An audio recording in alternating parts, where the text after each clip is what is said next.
The scene, and I don't want to give anything away to the viewers, but the scene where you go to the park and Yes. Kevin is struggling, how was that emotionally for you to shoot? Well, it was a very, I remember it was an incredibly hot day. Like it was stupid hot that day. And then I'm in all black. But when we were shooting it, it was hard.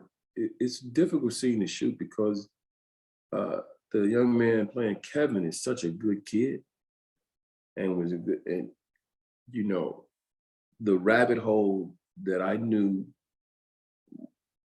he was going to have to deal with after this particular moment, it was, you know, it wasn't like it was a hard scene because it was difficult to understand what you were doing and dealing with.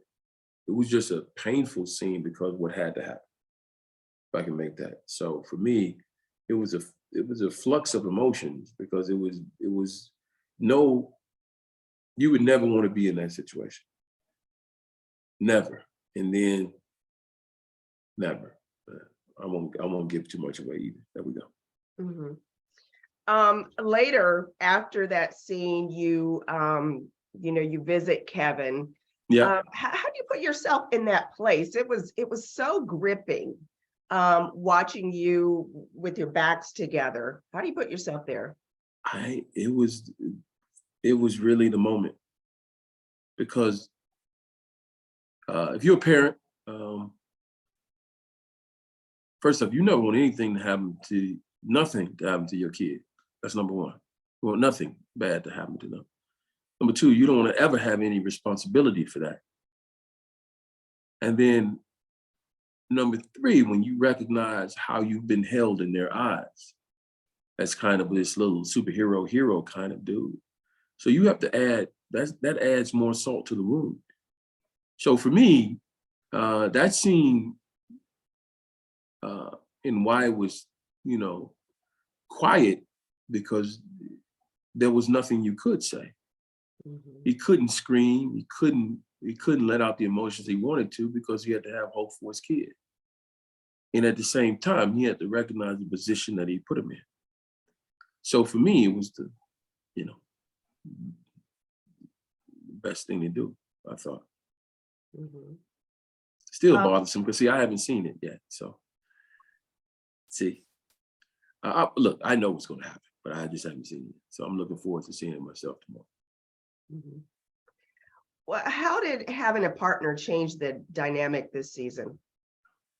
Well, first off, it was important because, for my character, I'm not the cleanest police officer we've ever seen. So having a partner that presents problems, right? Presents somebody you have to be responsible to or responsible for. When you have a partner that's like Jen as well, too, who's kind of inquisitive, kind of nosy, kind of wants to get in there, it makes it, a little bit, makes it a little bit harder. Now, the fact that you make a female, me a male, and you start dabbling into things that we can do, that adds another layer on top of it for my character, right? So for me, it was great because I think the funny two things that you mentioned first opened my character up from being just the guy chasing them, right? So you got my kid, and that opens one way, and then you have my partner who I literally can't tell her everything because I would probably go to jail if I did. And then we start, you know, develop what I'm gonna call grown folks feeling, because they might not be real feeling, but they grown folks can act.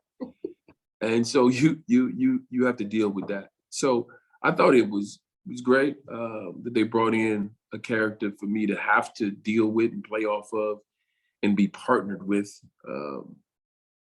And they allowed certain things to happen. So for my character, I thought it was great because I think nobody wants to be one dimensional in anything you do. And I don't think we are. I think we're all complex people, and to be given those avenues aside from chasing the Flannery boys, I think it was great for my character. Mhm. Meech kind of has you over a barrel. I'll just put it that way. Your confrontation with him, talk to me about that scene.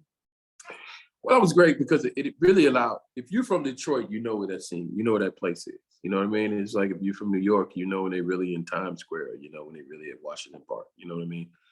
You know these places. So I love that they put it in a place where if you're truly from Detroit, you say, oh, hey, that's there in my city. The confrontation was something that I think that is where the show is going, right? That's where the show is leading to. It's not, it acknowledges how much trouble I'm really in, and that I thought I had an ace in the hole that I don't have. And I realized they have somebody in their back pocket. I think it's a great moment. And then it leads to where I also think that they may have me unbearable. I still got a little something.